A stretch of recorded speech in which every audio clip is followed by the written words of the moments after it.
this is going to be probably the toughest division that Mahomes has played in his career. Do you guys have confidence they could dig themselves out of a hole? Out of a 2, 3, under 500 hole? This is going to sound like so much hate, and I swear it's not.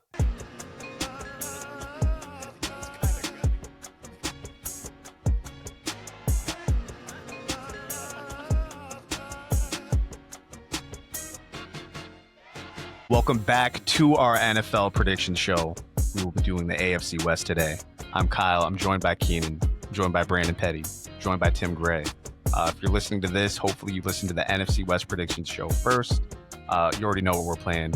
It is shot, sip, or piss. Without further ado, we're going to go in draft order. Tim Gray, what'd you hit us with in the first show? NFC West. Oh, Matt Stafford. So he went with a wide-ranging prediction here. What do you got today? Who's your team? What's your prediction? Hit us. I was assigned by the professor, the Denver Broncos.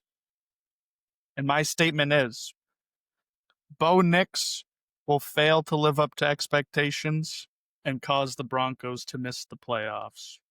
I like this. I like this. Who wants to take it first? Pause.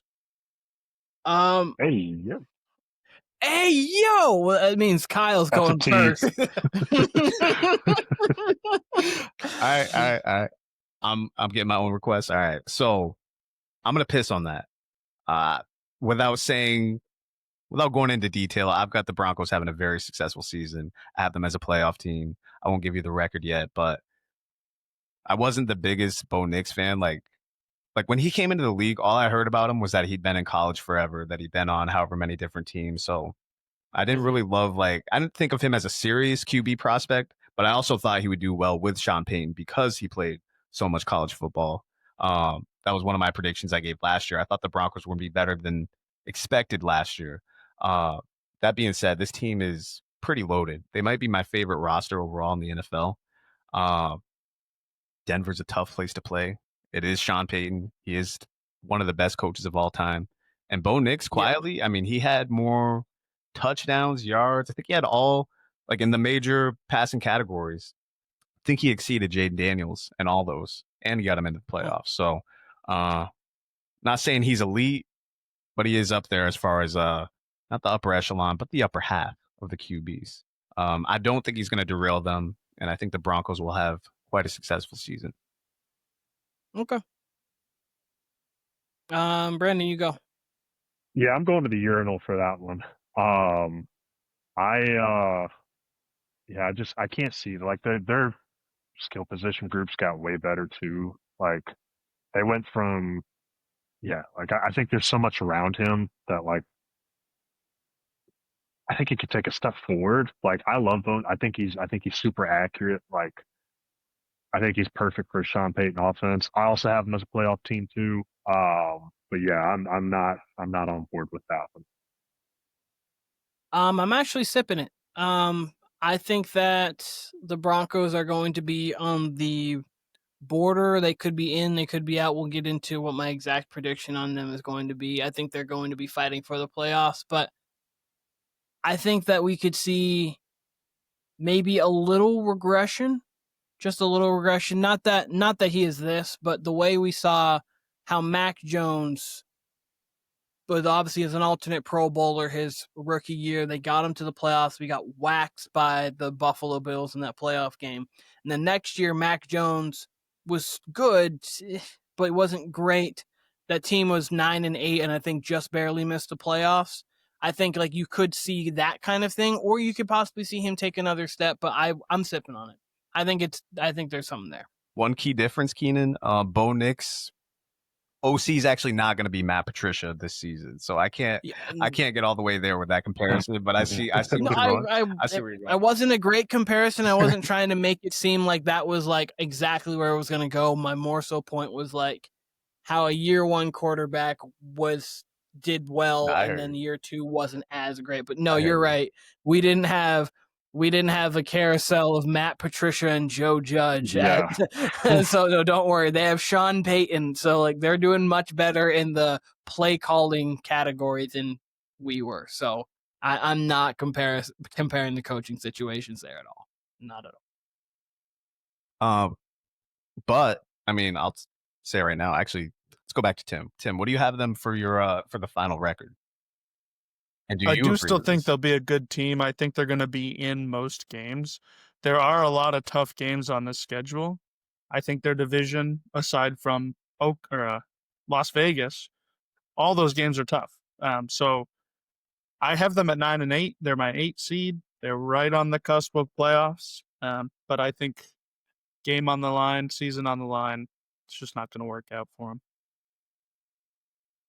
All right. I'm gonna quickly go off of that because I am in the exact boat that Timmy is. I have them actually at 9-8 and just barely missing the playoffs. But that could be 10-7 or even 11-6 because there are going to be some close games that could go either way, and we've seen it.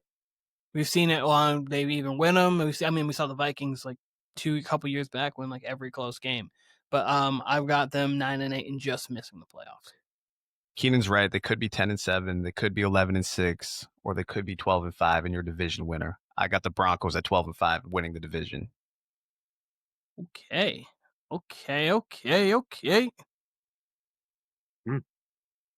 My turn, I Yeah. guess. All right, I got them. Even with that schedule, I got them at. I'm gonna go with a safer pick here. I'm gonna go 11-6. I do like Kyle's 12-5. I think they probably have a top 3 defense this year. I think it's going to be no fly zone against their defense this year. I just think there's so much there that like it's going to be extremely hard for teams to move the ball on them. They're in my they're like a dark horse for Super Bowl contender for me. Like I wouldn't be surprised like if they were kind of in the championship game and kind of knock on the door of the Super Bowl. That's where I'm at too. I think the Broncos are right there. I mean, that defense it's got to be top 6, right? And And Bo Nix just isn't going to make mistakes, and he's got enough talent around him now to where like I don't think he's going to have to do a lot. He's not going to have to be Drew Brees necessarily. He's just going to have to make the right throws. And again, Denver's such a home field advantage, along with that easy schedule, especially early on. I don't know, man. And the Chargers games, I think those are completely 50-50 games. We'll talk about the Chargers, but like them in particular, we saw how they played the Chiefs. It's a given they're going to play the Chiefs tough, but if you, for whatever reason, went 2-0 versus the Chargers, and then you're sitting there with the Raiders, that already is going to give you a leg up.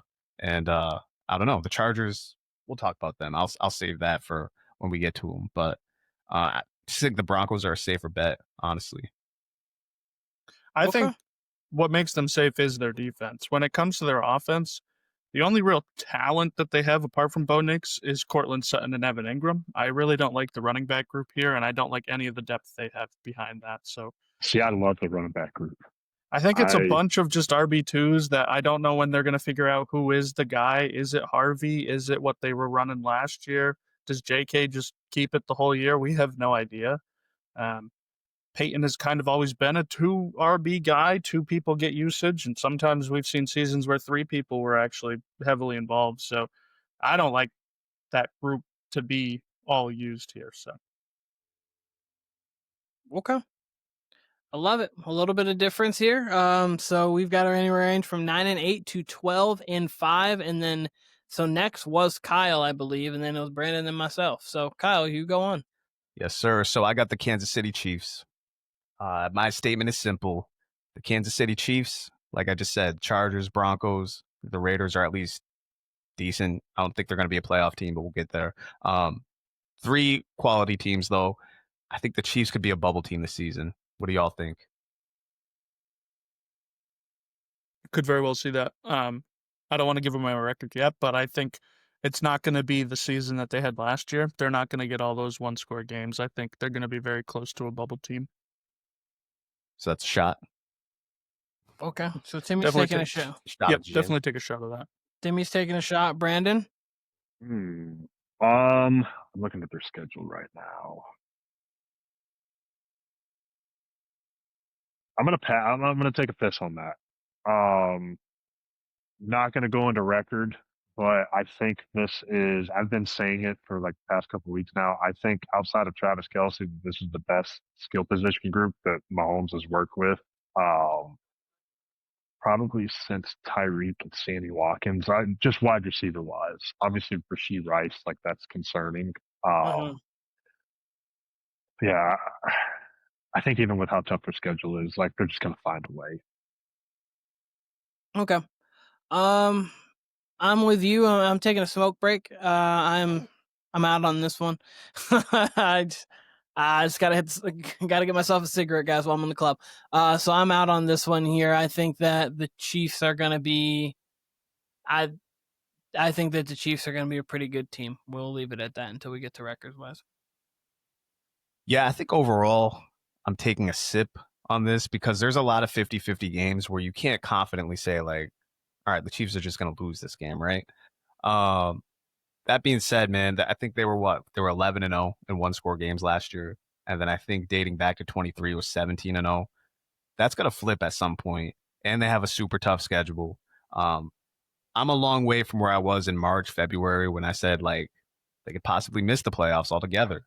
I agree with Brandon. Their offense is much better. We don't know what we're going to get from Rashee Rice as far as a suspension yet. So I don't know. The defense is obviously a strength. I am interested, like, what do we get from Mahomes as far as, like, is it going to be a vanilla kind of, try to keep it at 2nd and 4, 3rd and 2 type of offense like we've seen the last couple years? Or are we actually going to, like, really let him sit back and throw, try to get deep? What kind of offense does this look like? I think Kelce will be okay. He's obviously, like, kind of getting washed, but overall, I do think it's still a good team. I don't know if it's a great team, though. I don't know if it's a great team. What do you have your record at? Got him at 10-7 right now. Actually, I got him written down at 11-6. I wouldn't be surprised if they go 10-7 with this division, but it's hard So not to that's just a playoff team, most likely. I got them in the unless you- playoffs, yeah. Okay, so you got them in the play. I'm gonna bounce off of this really quick. I have them winning the division at 12-5. I think that.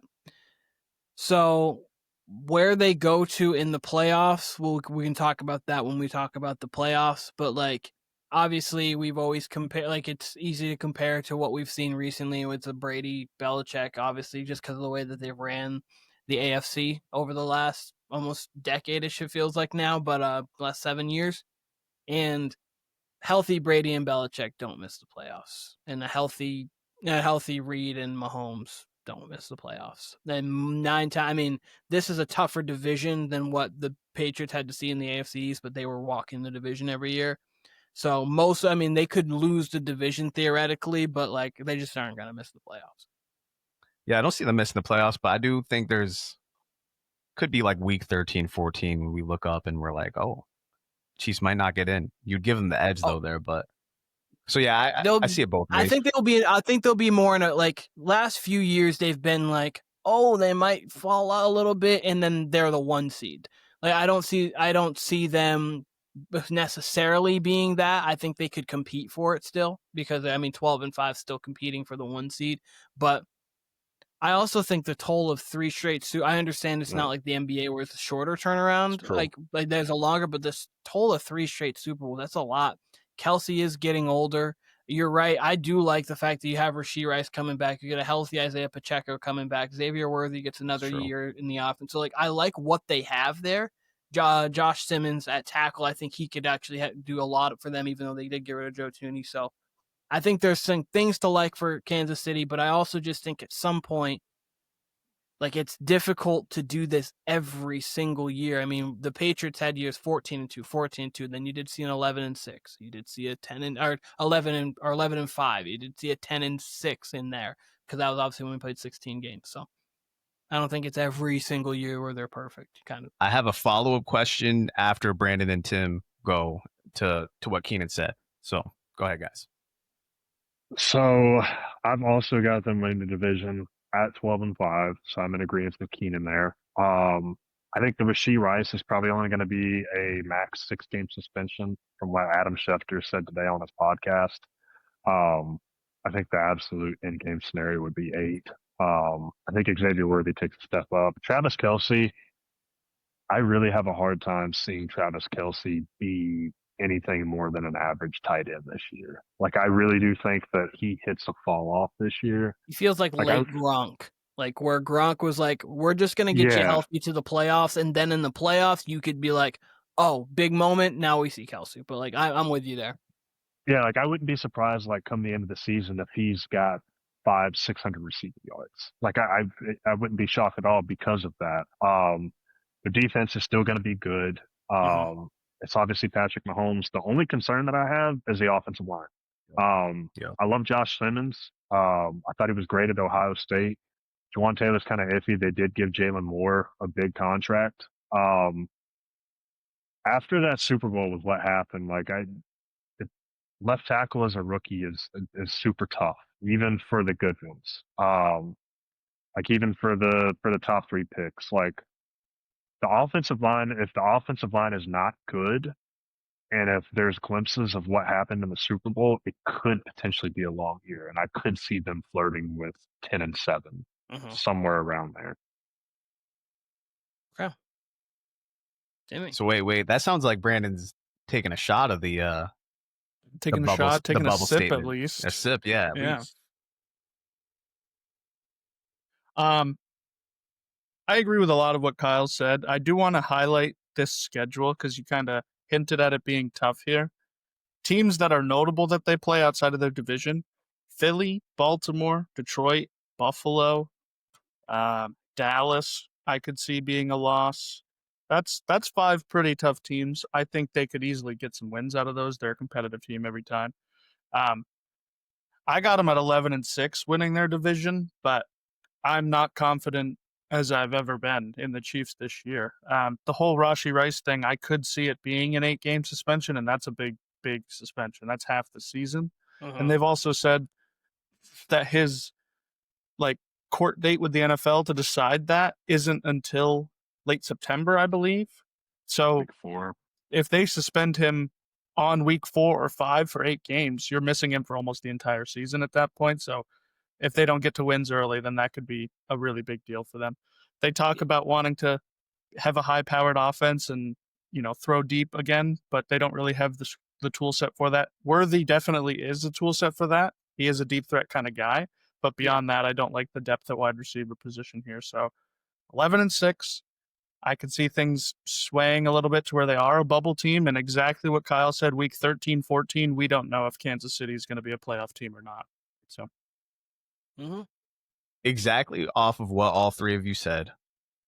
What if, given their schedule and given their history, Ken, like you said, 3 straight Super Bowls, what if this turns out to be, let's say, 2-5 start?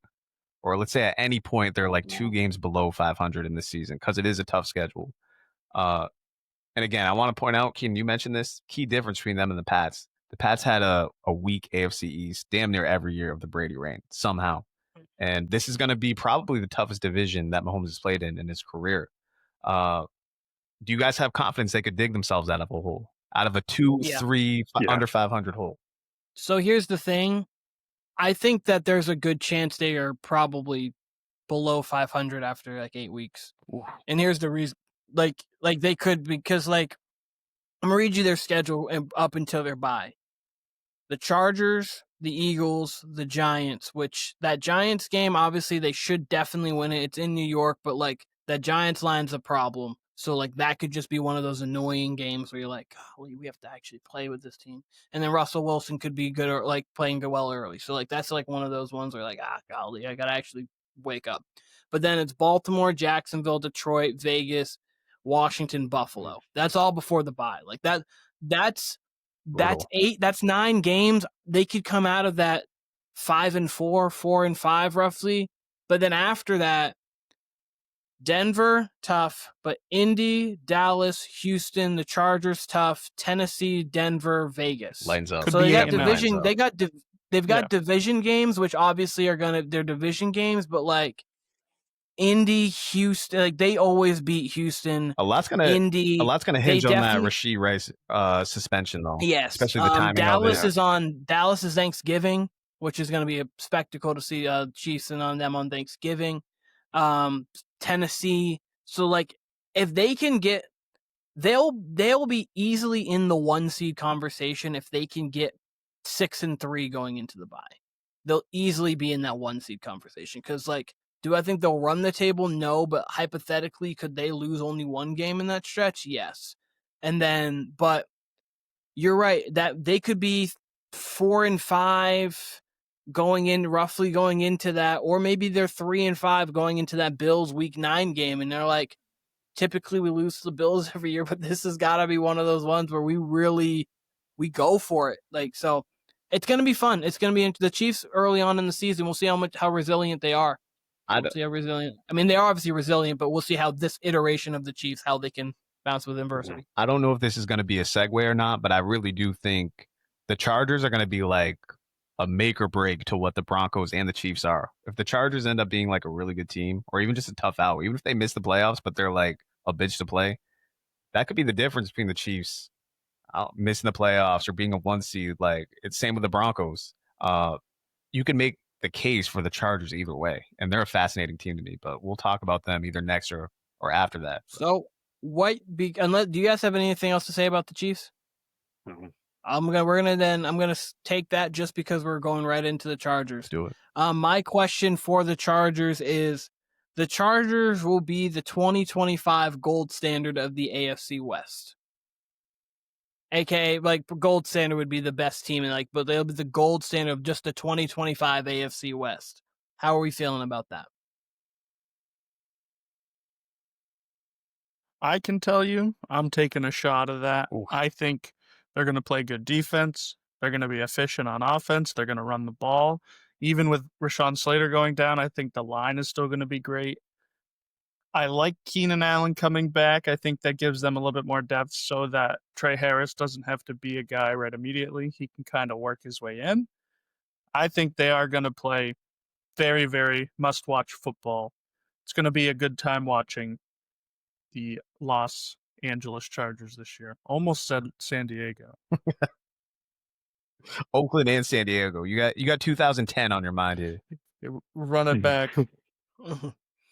I got murder on my mind. Yeah, I'm gonna take a shot of that too. I love their skill position group. I think Keenan Allen still has a lot left in the tank. Like, I really do. You go from Ladd McConkey to now Ladd McConkey, Keenan Allen, Trey Harris, and Keandre Lambert-Smith too. Dude might be something. Like, honestly, good defense. Like, I think the running game is going to be probably way better than what it was last year. I'm extremely high on Amari and Hampton. I do. I think they're going to be a really good offense. I think I could see them being a top 10 offense and a top 10 defense. Okay. But not the Phillip Rivers top 10 or number one and missing the playoffs. They're going to be good and they're going to make the playoffs. I'm actually going to take a piss break for this one. I would not have expected this take from me coming out of last season. You guys know this was my team early last year where I'm like, easy schedule, Harbaugh team, Herbert. Like, yeah, it's a 10-11 win team, and they might make some noise in the playoffs. And I completely expected to feel the same and even come out with your type of statement, Keenan. But because the Broncos are so good, we just illustrated why we think the Chiefs can at least still win you some big games. The Chargers are just, it's all going to depend on Justin Herbert.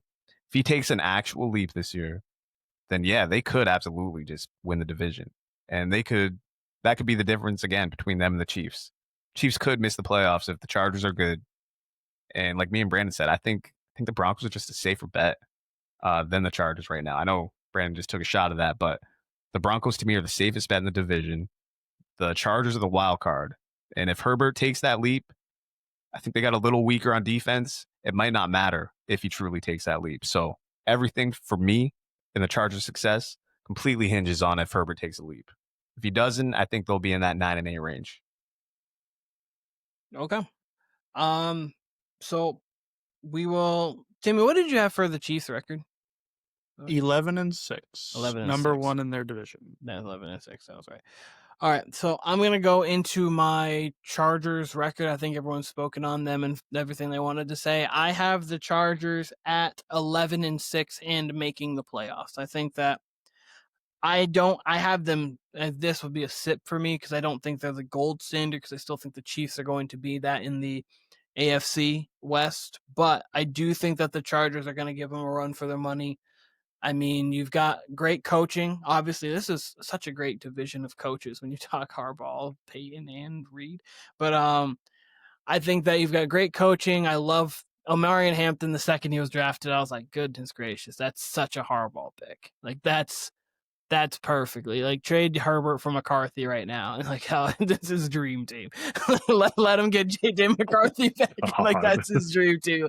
And so like obviously we saw what he did, what he wanted to do with Gus Edwards and J.K. Dobbins last year. When he has a talented back like Hampton, you're just only going to see even more of that. They've got better weapons, so it's not only Ladd McConkey and golly, I cannot think of their tight end last year that was actually getting was Will Dissly. Will Dissly. I was like, I had a Will in my head. I Bubba just couldn't Franks. think of what. Bubba Franks. Franks. But anyways, yeah. No, I have the Chargers 11-6. I think that they're going to be a force to be reckoned with during the season. They're going to be a very tough out every week, and I have them making the playoffs. I have them at 11-6 as well too. The question completely went over my head. I'm changing my answer from a shot to a sip because I do have the Chiefs at 12-5. I do love the Chargers though. Yeah, I think 11-6 replicate their record from last year. Everything I said earlier, I think the skill position group is just way better than what it was last year. I think Herbert's a great quarterback. I mean, even if his stats aren't super gaudy, like he still threw, I think it was 23 touchdowns and like 3 picks last year. Yeah. Like, I mean, if he comes out threw more picks in the playoff game than he did all year. the playoff game, yeah, and I mean, hypothetically, in a Greg Roman offense, like he's not going to throw for 4,500 yards and 40 touchdowns. Like, I don't think I'd be surprised if he threw for anything near that. But I do have them at 11-6. I do think they make the playoffs too. I think there's 3 playoffs. All right. I also have. Go ahead, Tim. Go ahead. I also have the Chargers at 11-6, number 2 in their division. I have them making the playoffs. I'm more confident in the Chargers this year than I am in the Chiefs, but I have them at the exact same record, and the Chiefs have the tiebreaker. So that's my take. Okay. Yeah, I'm going to take the Chargers at 9-8, and do me a favor for the final ballot, knock down the Chiefs to 10-7.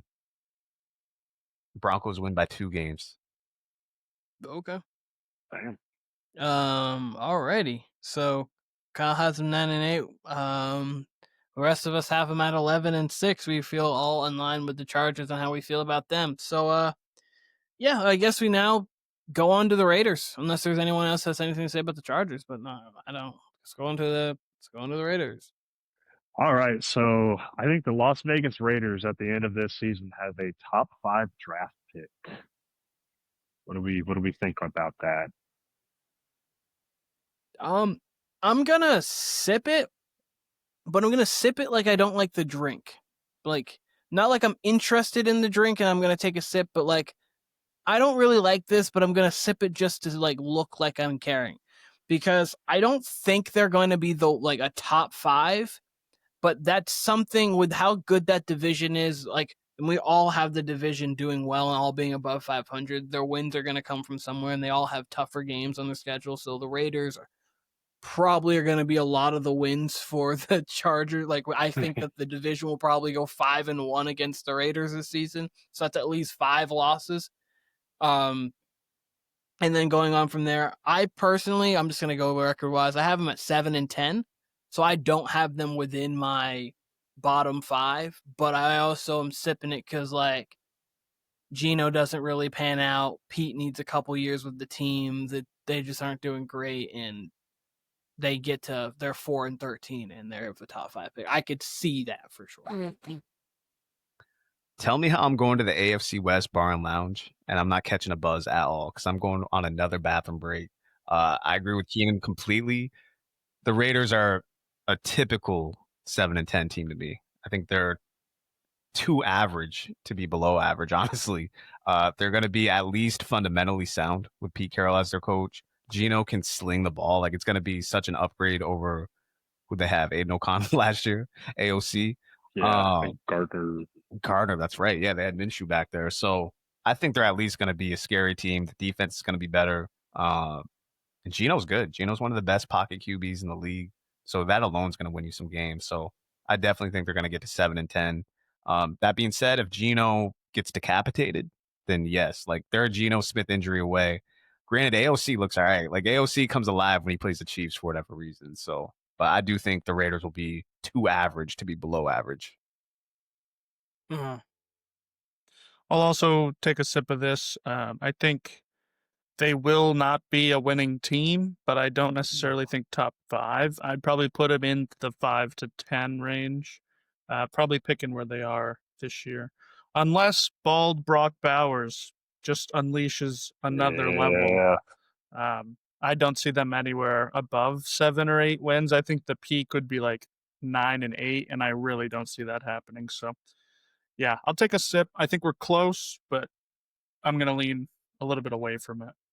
Yeah, I'm in the top 10. I'm there pretty much. Like they could, for some reason, get the 11th or 12th, but like top 10, I'm pretty much there. So I'm agree with that.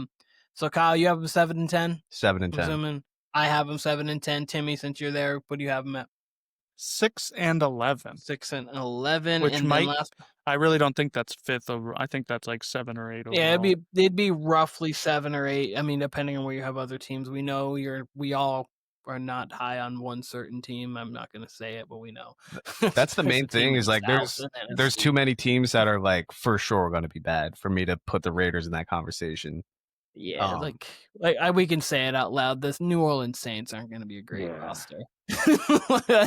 they're not gonna field a great team. The Colts We've seen their quarterback room. The Colts basically by default gave the job to Daniel Jones. He didn't win it. So if you can't win it from Anthony, I'm subbing myself out Richardson. Golly. So yeah. But anyways, Brandon, last but not least, you Raiders, what do you have for your record with them? And how do you feel about your top 5 pick? I'm taking a sip. I actually could see the Raiders being a sneaky good team this season. Timmy drink from last year. I do I'm gonna go with 7-10, but if they finished at 8-9, 9-8, like I wouldn't be surprised. I love Brock Bowers. Like I love Ashton Genty. I think Ashton Genty. I think he's got like a little bit of Zeke to him. Like I wouldn't be surprised if like he's got kind of like a Zeke career arc. And then I love Jacoby Myers. I think he's better as a wide receiver too, but I do like Trey Tucker and I do like the rookie Deontay Thornton.